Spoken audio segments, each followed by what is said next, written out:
The temperature says 32F. I don't think it is 32F. I think it is cooling well because the ice cream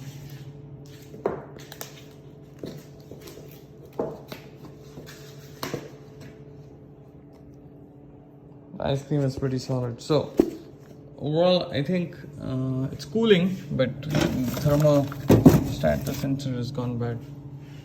Thank you.